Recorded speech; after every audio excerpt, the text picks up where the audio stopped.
Hello. Good morning, sir. So myself Vivek Prajapati, and today I am going to cover about the topic is due diligence on environmental due diligence. अच्छा, due diligence जो है environmental due diligence,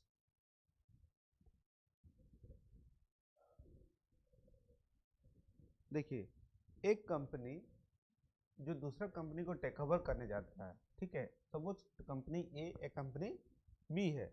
so company A is going to take over the company B. जैसे Tata company is going to acquire the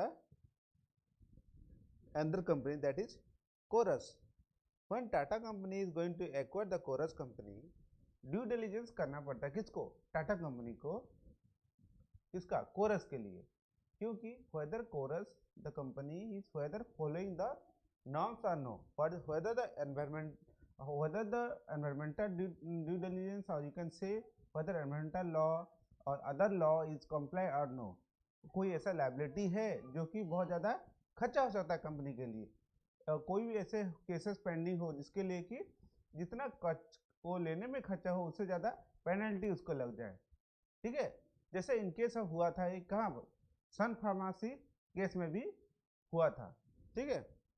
so environmental due diligence होता है when there is a merger and take over. Got my point?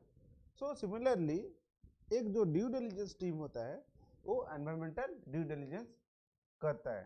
So suppose in this case Tata company is going to acquire the Corus company. So Tata company क्या हुआ, एक due diligence professional को appoint करेगा for doing the environmental due diligence. So हम लोग इस topic में बहुत सारे चीज कवर करने वाले हैं। जैसे हो गया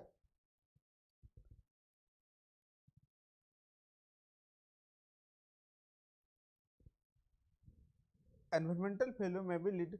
सो एनवायरमेंटल ऑडिट क्या होता है जानिए। एनवायरमेंटल फेल्योर में भी लीड टू फाइनेंशियल और reputation damage of the business as well.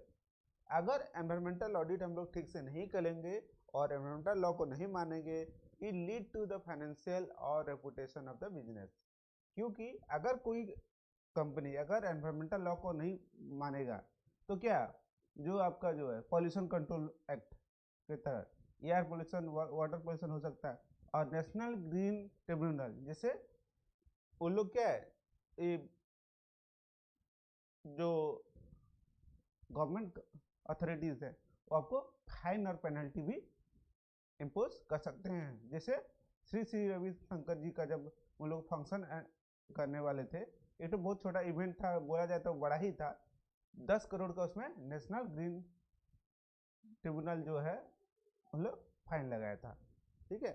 Then why environmental due diligence, हम लोग एनवायरमेंटल ड्यू डिलिजेंस क्यों करेंगे। Then process of environmental due diligence. Then regulatory framework, कौन कौन सा रूल एंड रेगुलेशन जो है एनवायरमेंटल ड्यू डिलिजेंस में लगता है, और you can say what are the act which is deal with the environmental due diligence. Then checklist of various compliances. Then environmental impact assessment, environmental impact assessment, then environmental management planning, हम लोग ये detail हम लोग जानेंगे। Then identification potential issue and impact environmental measure. So generally हम लोग ये देखें, these are the topic to be covered in the environmental due diligence.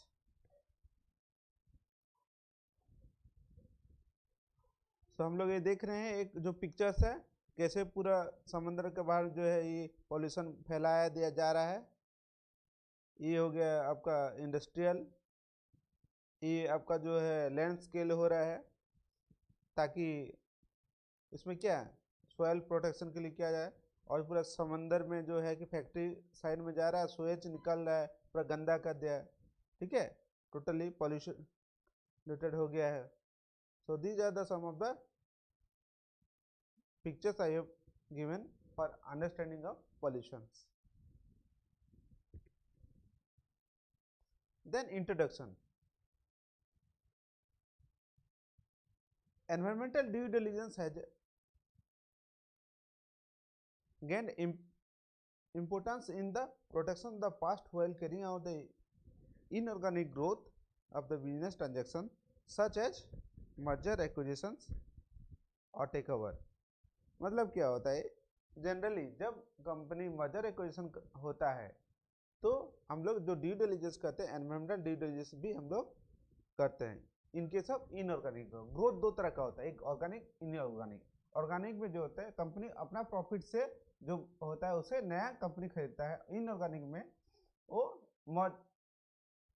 Merger होते रहता है या टेक ओवर करते रहता है, तो जल्दी से ग्रोथ करता है।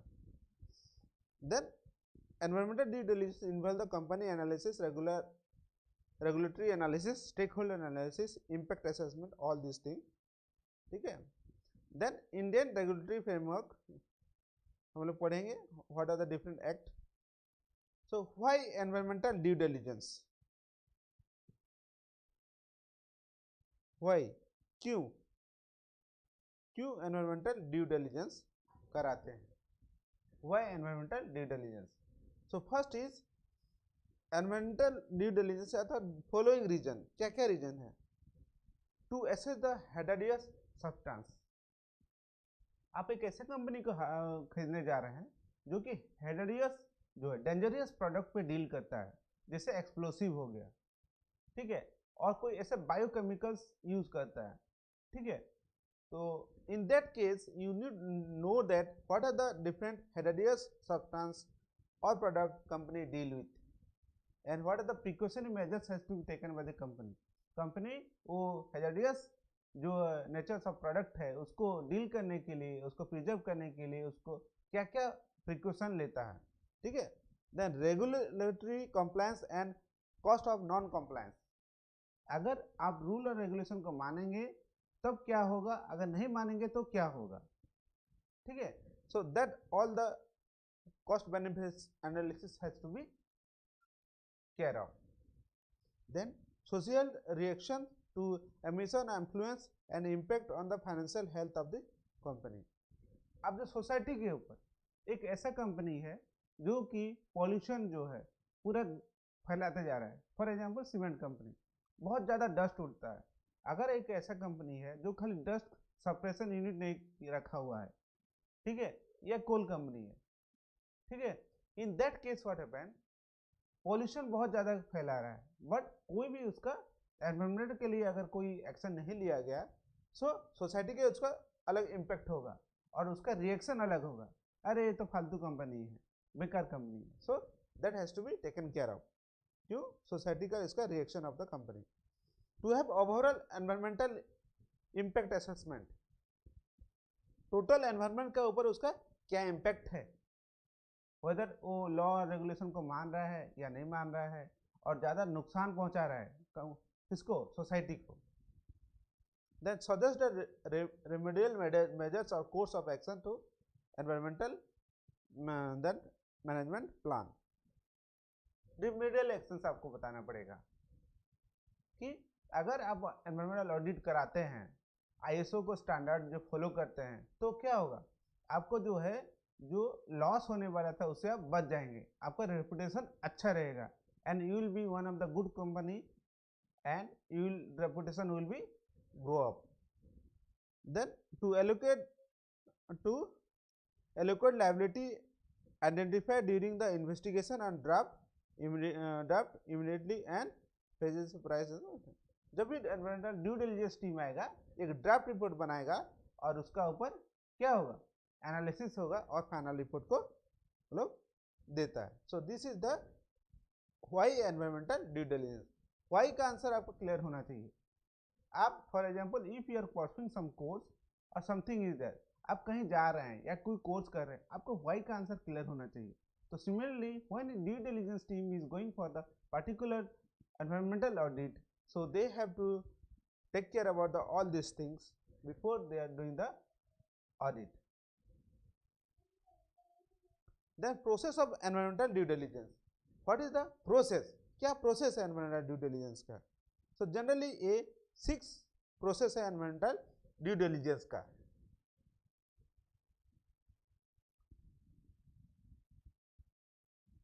So what is the process, generally 6 process. Company analysis, आपको ये देखना पड़ेगा कि बिजनेस और जो कंपनी का ड्यू डिलिजेंस करने वाले हैं बिजनेस असेसमेंट करना पड़ेगा, site assessment, product assessment, process safety standards और पॉल्यूशन कंट्रोलिंग मेजर्स वो दिया गया कि नहीं। तो कंपनी एनालिसिस में पहला हो गया आपको कि कंपनी बिजनेस असेसमेंट, कंपनी कौन सा प्रोडक्ट डील कर रहा है, कौन सा टाइप ऑफ इंडस्ट्रीज है। देन ऐसे कोई जो साइट में रह रहा है कंपनी जो कि आपका इको सेंसिटिव जोन से का अंदर आ रहा है, तो क्या होगा, तो आपको खर्चा ज़्यादा लगेगा यार। वहाँ पर आप जो है कि बहुत सारे जो एनवायरमेंटल लॉ है वो आपको दबाव डालेंगे उसे हटाने के लिए। और प्रोडक्ट असेसमेंट, कौन सा ऐसा प्रोडक्ट है या डेंजरस प्रोडक्ट जो है या जो भी डेंजरस प्रोडक्ट डील कर रहा है, तो उसको अलग में एनालिसिस होता है। Then safety standard, whether safety standard आप उस फॉलो कर रहे हैं कि नहीं, got my point. Then pollution control and mitigation, pollution अगर को फैला रहा है तो क्या क्या उसका मेजर्स ले रहे हैं लोग। सो this is about the company analysis.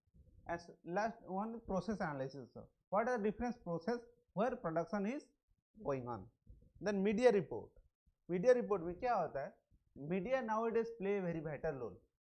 क्या होता है कि ऐसा कोई बहुत सारे रिपोर्ट होता है जो मीडिया को ही पता रहता है, वो आउटसाइड में पब्लिश नहीं होता। तो मीडिया के साथ अगर आप टाइप कर सकते हैं, उनसे बातचीत कर सकते हैं, you can get so many information for the company.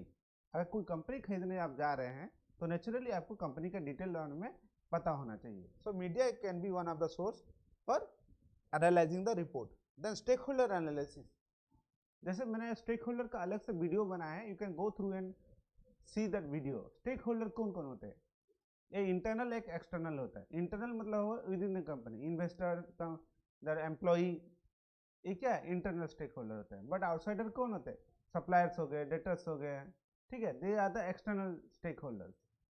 Government हो गया। So that what are their need, उन लोग को आइडेंटिफाई करना कौन स्टेक होल्डर है, उन लोग का नीड क्या है, और उन लोग को नीड को जो है फुलफिल करना है। और कोई भी डिस्प्यूट अराइज होता है इन लोग का इंटरेस्ट में, that has to be settle down. Then regulatory analysis, जो कंप्लायंस कंपनी को करना चाहिए, रूल रेगुलेशन एप्लीकेबल है, वो कंप्लायंस हो रहा है कि नहीं हो रहा है। और कोई रिस्क है तो रिस्क उसको आइडेंटिफाई करना है। देन रिस्क एनालिसिस, जैसे रेगुलेटरी कंप्लायंस चेकलिस्ट बनाना है आपको, कौन कौन rule and environmental rule follow हो रहा है नहीं हो रहा है। देन जैसे हो गया आपको एयर पोल्यूशन एक्ट, तो एयर पोल्यूशन का रूल फॉलो हो रहा है नहीं हो रहा है। उधर कोई इमिशन जो पर्टिकुलर गैस जो है कि उसको छोड़ना है कंपनी एनवायरमेंट में, तो कितना उसका स्टैंडर्ड होना चाहिए और उसे वो कर रहा है नहीं कर रहा है।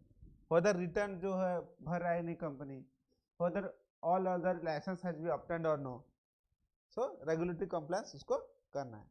Risk analysis, so nature of the business area operate, क्या क्या nature of the area business है, what are the product they are dealing with, heritage products है कि नहीं है। Then area of operation, what are the different area, location कहाँ कहाँ operate कर रहा है, इंडिया में अब्रॉड में, इंडिया में फर्दर इको सेंसिटिव जोन है कि it is a good area. Then potential issue of impact assessment, impact assessment करना है। देन मिटिगेशन मेजर्समेंट, देन हो गया report and suggestion, last is your report and suggestion. So these are the some of the process of environmental due diligence, environmental due diligence process. So again I am going to just repeat that.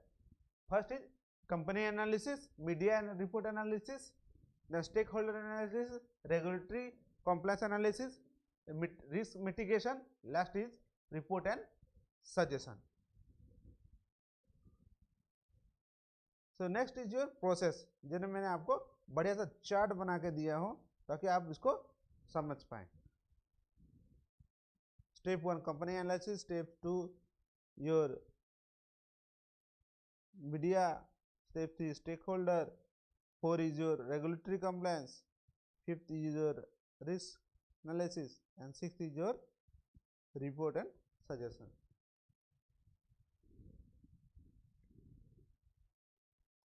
The different act which is followed, first हो गया water prevention and control pollution act. These are the act which is applicable in environmental due diligence. Water, then the Water Prevention Control Pollution Cess Act, Cess, then Air Pollution Prevention Control Act, environmental, then Public Liability Insurance Act. These are the act. और ये छोड़ के भी some other act also there, आप उसको देख सकते हैं.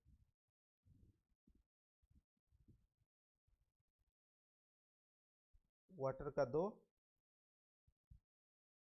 एयर का 1, एनवायरमेंट का 1 और पब्लिक लाइबिलिटी का 1.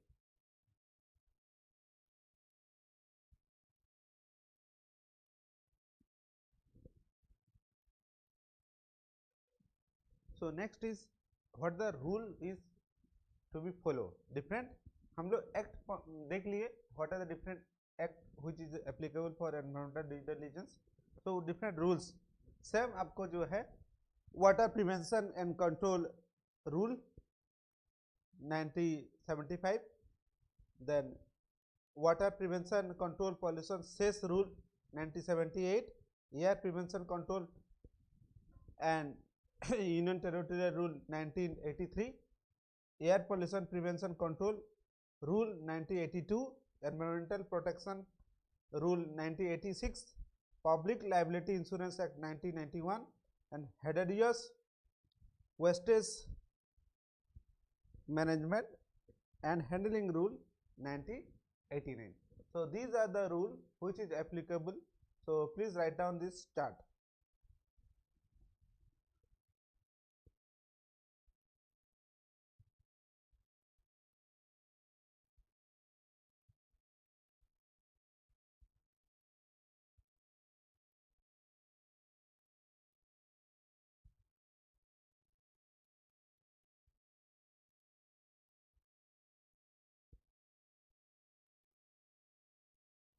So 7 rules which is applicable in our environmental due diligence.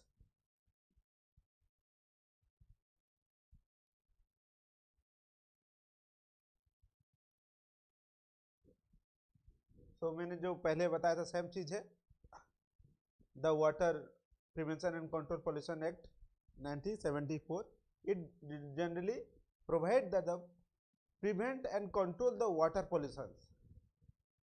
जो है पानी में जो है गंदा चीज जो वेस्टेज है वहाँ ना छोड़े, पानी को प्यूरिफाई करके छोड़े. जो भी स्वेज है तो नदी में नाला में जैसे गंगा अभियान भी अभी हुआ था जिसमें क्या हो गया टोटल गंगा में जितना वेस्ट था उसको साफ कर दिया गवर्नमेंट ने.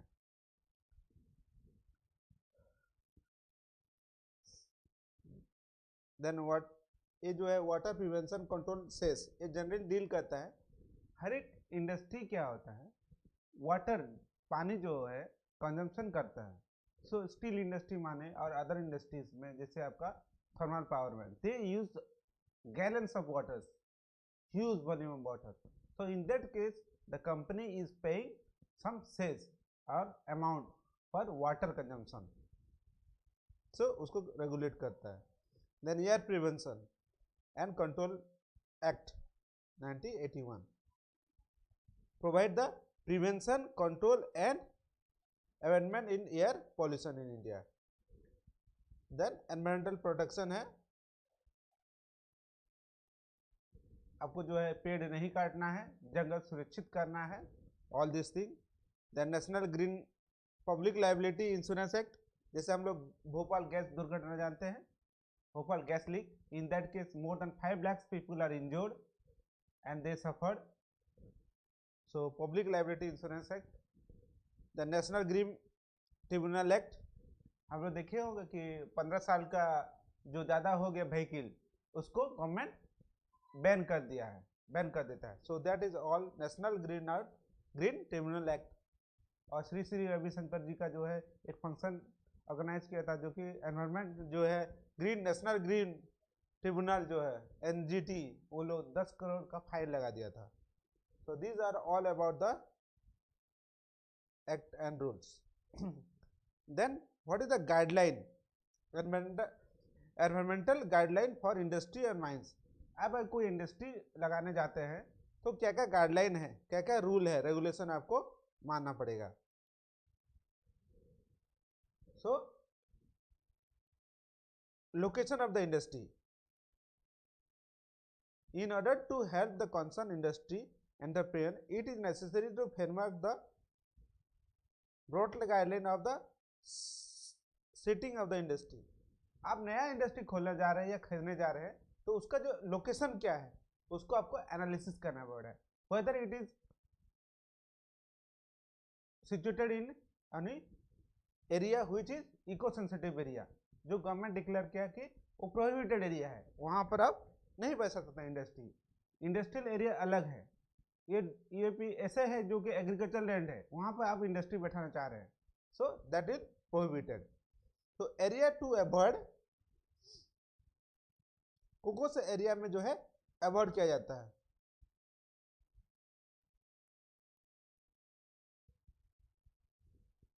जो इकोलॉजिकल और अदरवाइज सेंसिटिव एरिया, जैसे होगा कोस्टल एरिया। कोस्टल एरिया जो समंदर है, समंदर का जो है विदिन हाफ किलोमीटर जो हाई टाइड लाइन होता है, बहुत जोर से लहर उठता है, in that area you can stay और you can set up your industry और home. Then flood plain area, जो पर जहां पर क्या बाढ़ आता है, in that area it is prohibited half kilometres. Transportation communication, ऐसे कोई ट्रांसपोर्टेशन कम्युनिकेशन ना करे, जैसे कोयला वगैरह जो ट्रांसपोर्ट होता है, बहुत सारे ट्रक्स आते हैं, 10 व्हीलर 20 व्हीलर, सो बड़ा बड़ा ट्रक्स जो जाते हैं, पूरा रोड गंदा हो जाता है, डस्ट पूरा भर जाता है, so half kilometre from the highway होना चाहिए इंडस्ट्री। देन पॉपुलेशन, जहाँ जो एरिया में पॉपुलेशन जो है कि 3 लाख से ज़्यादा है, सो 50 किलोमीटर तक आपको इंडस्ट्री आप सेटअप नहीं कर सकते, और जहाँ लेस देन 3 लाख का पॉपुलेशन है तो 25 किलोमीटर के अंदर आप अपना इंडस्ट्री सेटअप नहीं कर सकते हैं। तो these are the some ecological area to be avoided for set out the industry.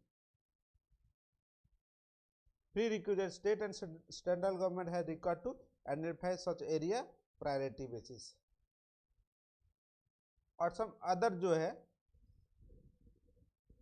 No forest land shall be converted into non forest activity for substance of the industry. जो भी आप forest land है, आप जंगल काट के तो आप नहीं बना सकते हैं ना, इंडस्ट्री नहीं सेटअप कर सकते हैं, नहीं तो क्या होगा, ये पॉल्यूशन होगा, आपका जो उतना ऑक्सीजन जनरेट नहीं हो पाएगा। So the forest land should not be use for converted into non forest land, और similarly the agriculture land should not be converted into industrial land. Then wastage of land water and air possible to be reuse और recycle, जो भी है आपका reusable अगर हो सकता है, जो पानी है, फिल्टर प्लांट्स बहुत सारी कंपनी बैठाते हैं, so they use to filter the water and again they reuse. और ऐसे भी बहुत सारे जो है companies, they are settling their own solar system, जैसे आप इलन मस्क के बारे में सुने होंगे, so there is solar industry, solar village, total everything is solar panel. Then green belt, green belt क्या होता है, एक सपोज एक इंडस्ट्री है ए, उसका दूसरा जो है बी प्लांट है, 2 प्लांट है इंडस्ट्री का, प्लांट ए प्लांट बी, सो ये दोनों का बीच में जो है आपका पूरा ग्रीन हरियाली होना चाहिए, that is what called green belt. The green belt is the joining large scale industry of 1 kilometre, जो 1 किलोमीटर के अंदर डिस्टेंस होना चाहिए एक प्लांट दूसरा प्लांट में, और बीच में पूरा हरियाली होना चाहिए। Then encourage the space to provide storage of soil and wastage, जैसे कोल इंडस्ट्री होता है, जब कोयला निकालते, जो मिट्टी का नीचे कोयला रहता है, तो मिट्टी का जो पहला लेयर है ये लाखों साल लग जाता है बनने के लिए, सो वो सॉइल को प्रिजर्व करना पड़ता है, and after mining they have to fill the mines, open cast mine, and they put the soil, so वो स्टेप्स लेना चाहिए किसको, कंपनी को। Layout of the form of the industry to main that comes in the area must be comfortable with the landscape and the area with affecting the science feature of the place। ऐसे industry में कोई जगह पे नहीं बैठा है जहाँ पे ज़्यादा पॉपुलेशन हो और ज़्यादा ये हो। Then divide the industry area and your township area. जैसे मैंने ये पिक्चर्स बनाया है, एक साइड में जो है कि इंडस्ट्री एरिया है और एक साइड में जो है टाउन एरिया है।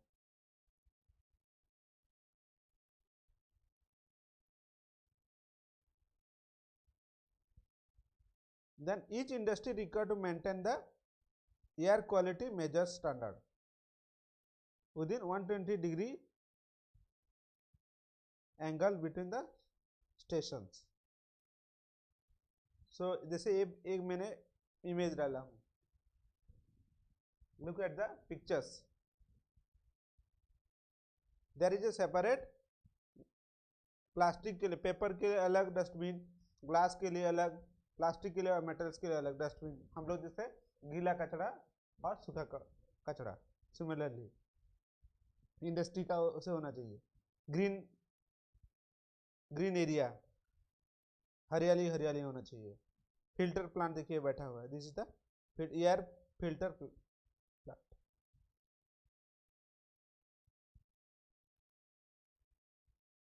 Then ISO standard. What is ISO standard? Indian Standard Organization, ISO, Indian Standard Organization। जो भी कंपनी है, मोस्टली ऑटोमोटिव इंडस्ट्री में भी देखा जाता है, ISO स्टैंडर्ड को फॉलो करते हैं, जो कि सेफ्टी एनवायरनमेंट होता है, उसको स्टैंडर्ड, बहुत सारे नॉर्म्स होते हैं, उसको फुलफिल किया जाता है, तब ISO स्टैंडर्ड मिलता है। So environmental ISO standard related to the environment क्या है? ISO 14000 familiar address with the various aspect of environmental management। ISO जो 14000 है वो environmental aspect को डील करता है। It provide the practical tool for the company or organization to looking at the identify and control the environmental impact and improvement of environmental performance। ये जो standard deal करता है ISO 14000, वो क्या कहता है? कंपनी ऑर्गेनाइजेशन में जो है क्या इम्पैक्ट है एनवायरनमेंट में, अगर इंडस्ट्री चल रहा है तो what are the impact on the environment and what are the improvement for the environmental performance. क्या ऐसे परफॉर्मेंस कर सकते हैं जो कि इको फ्रेंडली हो। Then ISO 14000 contain the core element of effective environmental management system. आपको जो है एनवायरमेंटल मैनेजमेंट सिस्टम को डेवलप कराता है। And adapt the both the services and manufacturing sector. जो ISO स्टैंडर्ड जो है गुड्स एंड सर्विसेज दोनों के लिए एप्लीकेबल है, goods and service. So this is the element of ISO standard.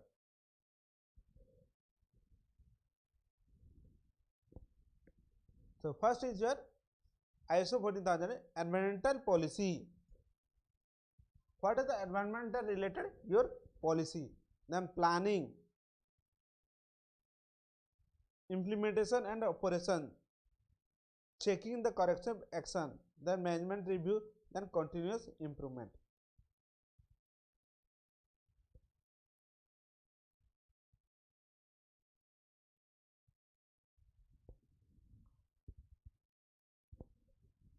So these are the basic element of ISO standard। environmental policy, company का क्या क्या पॉलिसी है एनवायरनमेंट का related, whether protection has been taken care. जैसे coal industry है, वो लोग का डस्ट सेपरेशन के लिए अलग से फिल्टर प्लांट बैठाया जाता है, ठीक है। और माइंस में जो है कि अगर अंडरग्राउंड माइंस है तो अलग से जो कि गैस निकलने के लिए पंखा, बड़ा सा पंखा भी यूज होता है, गॉट इट पॉइंट। और जो भी माइनिंग होता है वहाँ पर जो है उसको बंद करने के लिए भी कंपनी जो है कि बहुत सारे पैसा खर्चा करता है, और उसका ऊपर में जो है प्लांटेशन भी होता है। So this what are the policy in this regards? So environmental policies. Then planning, आपका क्या प्लानिंग है?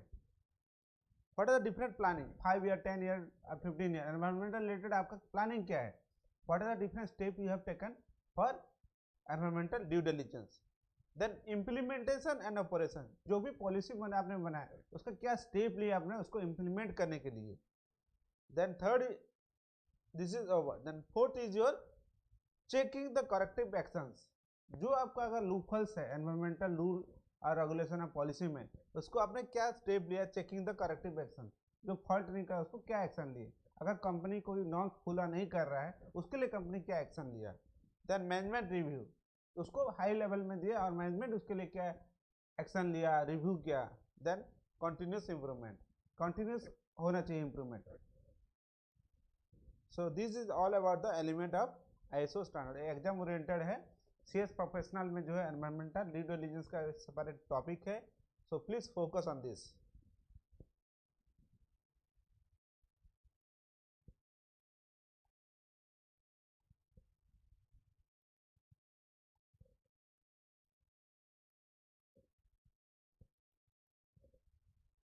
So 6 element of ISO standard. Then environmental impact assessment. What is EIA? Environmental impact assessment.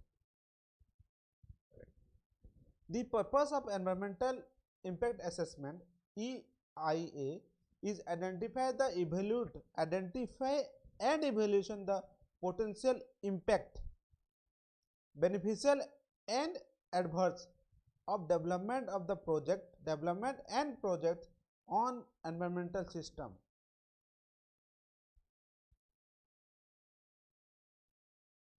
ये जो cost benefit analysis बताता है, तो what is the beneficial and what is the adverse effect. आप environmental due diligence अगर करते हैं तो क्या क्या आपका फायदा होगा, क्या क्या नुकसान होगा, what the benefit you will get, what is the adverse effect if you not comply the environmental standard or rule or regulation or environmental system. Then second, while industry or project have some environmental impact of them may not be signified through his warrant, elaborate the assessment procedure.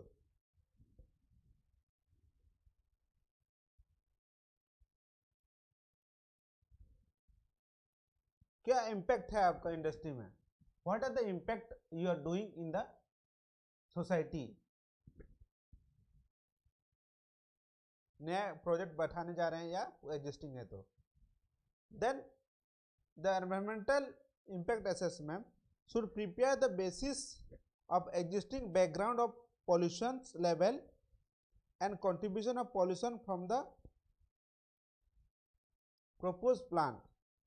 आपका existing अगर कोई नया company खरीदने जा रहे हैं या बनाने जा रहे हैं तो पहले क्या आपका पॉल्यूशन कर रहे थे, और नया कंपनी जब बैठाएंगे या प्लांट बैठाएंगे तो what amount of pollution you are going to emit.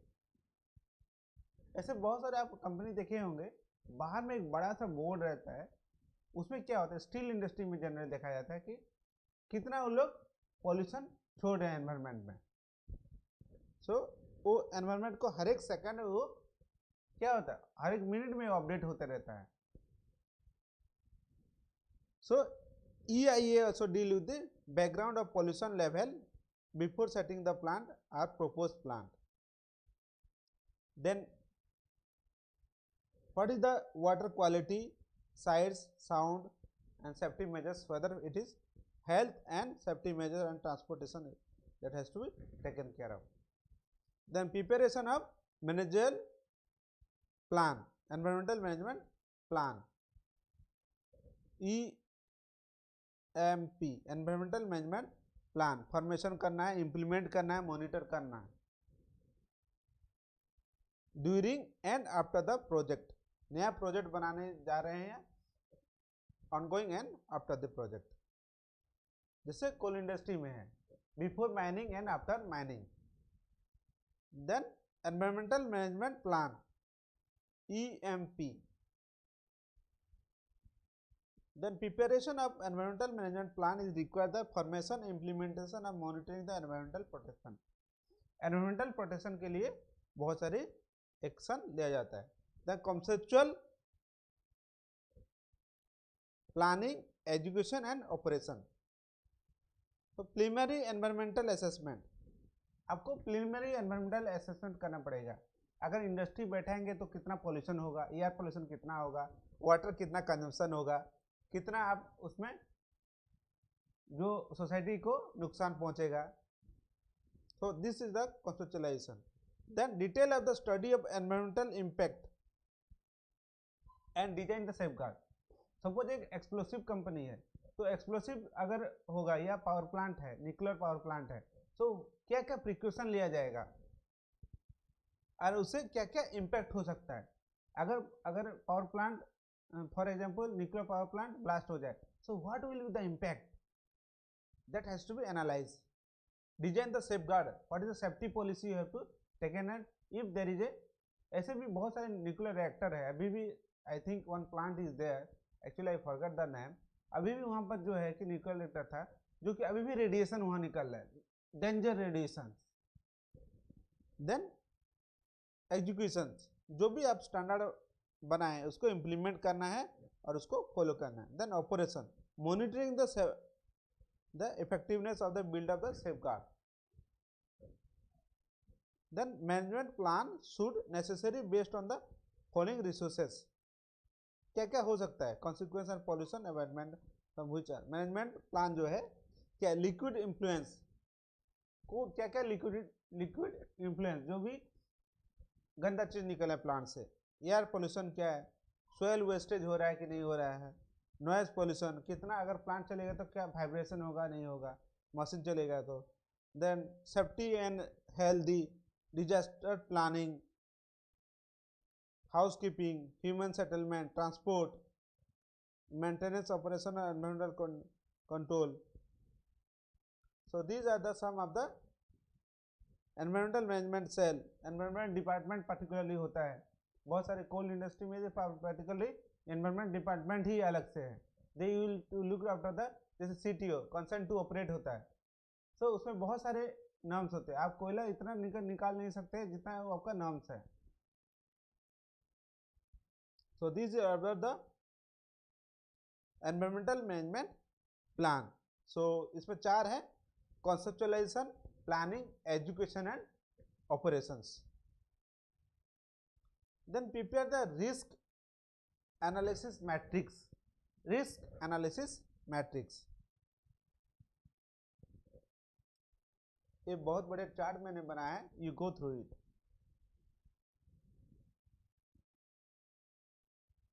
Nature of the business, what the nature of the business you are doing. Then area of operation,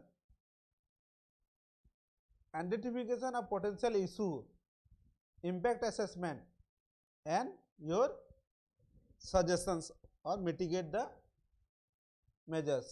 So this is all about your risk analysis matrix. Risk analysis matrix exam में बहुत आता है। Risk analysis matrix, nature of the business, area of operation, identify the potential issue, impact analysis and suggestion and measures. So हम लोग detail में इसको जाएंगे। So what is nature of the business? Industry किस में डील करता है, whether it is hazardous products और डेंजर प्रोडक्ट में डील करता है। So nature of the industry, amount of air water और noise pollution, कितना एयर वाटर और नॉइज पोल्यूशन कर रहा है। Background of the promoter, promoter का बैकग्राउंड क्या है। नंबर ऑफ सब्सिडरी, कितना सब्सिडरी है, एक कंपनी, 2 कंपनी, 3 कंपनी है, कहाँ कहाँ प्लांट्स है इसका।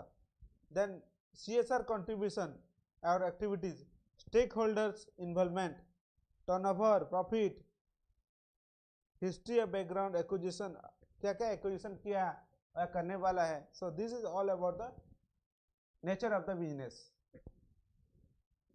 Then area of operations, what are the different area companies working, product कौन कौन सा प्रोडक्ट वो डील कर रहा है, लोकेशन कहाँ कहाँ है, साइट्स कहाँ कहाँ है उसका प्लांट का, और you can say what are the different area, geographical और योर हॉरिजॉन्टल और vertical. Then identification of potential issue, अगर एनवायरमेंटल ड्यू डिलिजेंस में अगर कोई इशू है, regulatory non compliance of healthy hazardous due to operation of local community local industrial near the agriculture land or amount of noise impact on river side। अगर कोई potential issue है, जैसे एक plant है बहुत जोर से नॉइज हो रहा है, ब्लास्टिंग हो रहा है, फॉर माइनिंग में ब्लास्टिंग बहुत जोर से होता है, तो बहुत उसका जो नॉर्म्स है कि आपको कोई भी घर जो कि 3 तल्ला 10 तल्ला वहाँ बना नहीं सकते हैं। A floor is there is a limit of making the floor, because industry में जब होता है वो बहुत सारा ब्लास्टिंग होता है, ठीक है। और देयर आर सम अदर, जैसे एग्रीकल्चर लैंड है तो आप वहाँ पर क्या है, जैसे कोई भी सीमेंट प्लांट है तो डस्ट ऐसा ना आए ताकि वो प्रॉब्लम हो और वो क्या आपको जितना भी एग्रीकल्चर प्रोडक्ट है उसको नष्ट हो जाए। Then lack of disaster planning, अगर कंपनी अगर कोई भी डिजास्टर प्लानिंग फ्यूचर में जो आने वाला प्लानिंग है, डिजास्टर आने वाला है, उसको प्रिकॉशन मेजर्स लिया है या नहीं लिया है। देन लैक ऑफ सब्सटेंशियली और लैक ऑफ सेफ्टी मेजर्स, जो भी आपका सेफ्टी मेजर्स लिया है कि नहीं लिया है। वेस्ट डिस्पोजल सिस्टम क्या है, जैसे लेदर वगैरह जो है और पेन फैक्ट्री में बहुत ज़्यादा वेस्ट आता है, सो उन लोग वेदर फिल्टर प्लांट इज भी सेटअप और नो डायरेक्टली वो क्या नदी में छोड़ दे रहे हैं या नहीं दे रहे हैं, सो उसको आपको देखना पड़ेगा। Identify the potential issue. Then prepare risk analysis में नेक्स्ट हो गया पोटेंशियल इशू क्या क्या हो सकता है। रेगुलेटरी नॉन कॉम्प्लायंस, अगर कोई भी लॉ कंपनी बार बार नहीं मान रहा है, हेल्थ और हैजार्डियस ऑपरेशंस कर रहा है, location of the industry, noise है तो amount of noise, impact of influential of river, जो भी रिवर है वहाँ गंदा पानी छोड़ दे रहा है तो जितने भी जीव जंतु हैं वो मर जाएंगे, और the animals inside the river, जो भी रिवर में जो भी है creature they will die. Lack of disaster planning, disaster planning वो कुछ किए नहीं है। देन इनएडुकेट सेफ्टी सिस्टम, बहुत सारे ऐसे इंडस्ट्री हैं जिसमें आपको मास्क लगा के काम करना पड़ता है, ठीक है, जैसे हॉस्पिटल वगैरह में नीट एंड क्लीन का बहुत ध्यान रखा जाता है, और अदर इंडस्ट्रीज में भी जैसे स्टील प्लांट वगैरह। The lack of substantial initiative, so these are the potential issues. Then preparing the impact analysis, impact analysis में क्या होता है, it cover the cost of regulatory non compliance. आप अगर नॉन कॉम्प्लायंस करते हैं तो क्या कॉस्ट आता है, तो उसका इम्पैक्ट एनालिसिस उसको बोला जाता है। Then low level employ morale और डिग्री रेपुटेशन ऑफ रिस्क, जो भी एम्प्लॉय है बोले कि अरे कोई कंपनी में स्टैंडर्ड फॉलो नहीं हो रहा है, एम्प्लॉय हेल्थ के लिए कोई इशू ही नहीं है, तो क्या कंपनी अच्छा कंपनी मानेगा। बट अगर कंपनी का हेल्थ एम्प्लॉय का रेगुलर चेकअप नहीं हो रहा है, मेडिकल हॉस्पिटल नहीं है, तो क्या होगा, कंपनी एम्प्लॉय का मोरल डाउन हो जाएगा। Then aggression of the local community, अगर लोकल कम्युनिटी आपको सपोर्ट नहीं करेंगे, आप कर सकते हैं, वो वायलेंट होगी तो प्लांट आप बैठा ही नहीं सकते हैं। There are so many cases, जैसे आपका टाटा कंपनी जब अपना नैनो कार सेटअप करने जाया था वेस्ट बंगाल में, लोकल कम्युनिटी इसको क्या प्रोटेस्ट किए तो कंपनी वहाँ पर बैठ नहीं सका। So impact analysis. Then suggestion and mitigation measures, what are the mitigation measures, जो भी आपको लॉस हो रहा है एनवायरमेंटल प्रोटेक्शन के लिए आप मेजर्स ले रहे हैं, सो उसका क्या सजेशन है और मिटिगेशन क्या है। To cover up the compliance of management system, proper dispose of waste, strong safety management system, update technology, latest technology manufacturing process, use of conservation of water energy, educating the people, training and employ environmental issues. Company क्या होता है, बहुत सारे seminar conduct करता है, how to use the water, जैसे बहुत सारे कंपनी लिखा जाता है बाथरूम में, वेस्ट वाटर को यूज करिए जितना ज़रूरत है, डोंट वेस्ट द वाटर, क्योंकि जो हम लोग का जो नेचुरल रिसोर्सेस है खाली हम लोग के लिए नहीं है, सस्टेनेबल डेवलपमेंट का एक कॉन्सेप्ट है। What is that sustainable development? The natural resources should be used in such a way it should be protected for the next generation also। आप ऐसे नहीं यूज कीजिए कि आप पूरा खत्म कर दें, दूसरा जो नेक्स्ट जनरेशन के लिए भी आपको रखना पड़ता है, बेस्ट यूज करना है। ट्रेनिंग डेवलपमेंट दिया जाता है सोसाइटी को और एम्प्लॉय लोग को। So educate steps has be taken और no. Technology, use the optimum best technology so less pollution will be there in the environment। So these are the suggestion measures। Then environmental management tool और for value creation. अगर आप environmental audit करते हैं तो क्या क्या advantages है, this is the. So first हो गया, और क्यों करना चाहिए environmental due diligence, why? So to avoid the punishment include the prosecution. बहुत सारे ऐसे केसेस है, जैसे भोपाल गैस लीक हुआ था, उसमें 5 लाख से ज़्यादा लोग घायल हुए थे और डेथ भी हुआ था, मोर देन दैट। सो उसमें पेनल्टी इम्पोज किया गया था जो डायरेक्टर्स थे कंपनी का ऊपर। So avoid the punishment. Then increase the liability, elimination of increase the liability. जो भी आपका जो है लाइबिलिटी जो हो रहा है उसको अवॉइड करना है, एलिमिनेट करना है। Avoid the losses of value of land.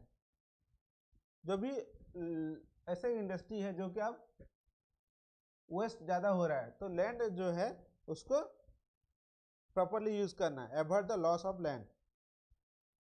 Avoid the brand image, destruction of brand image. Company अगर वैसे है जो कि सस्टेनेबल रिपोर्ट पब्लिश कर रहा है, सस्टेनेबल डेवलपमेंट कर रहा है, CSR एक्टिविटीज कर रहा है, सो क्या होगा, ब्रांड इमेज बढ़ेगा, कंपनी का गुडविल अच्छा नाम होगा, तो सबको उसका अच्छा होगा। Loss of sale. Then avoid the insurance coverage, loss of insurance coverage. Insurance मिल रहा है बोल के हम लोग क्लेम ज़्यादा नहीं करना है, contingent liability. Then fix the insurance accurate and comprehensive information.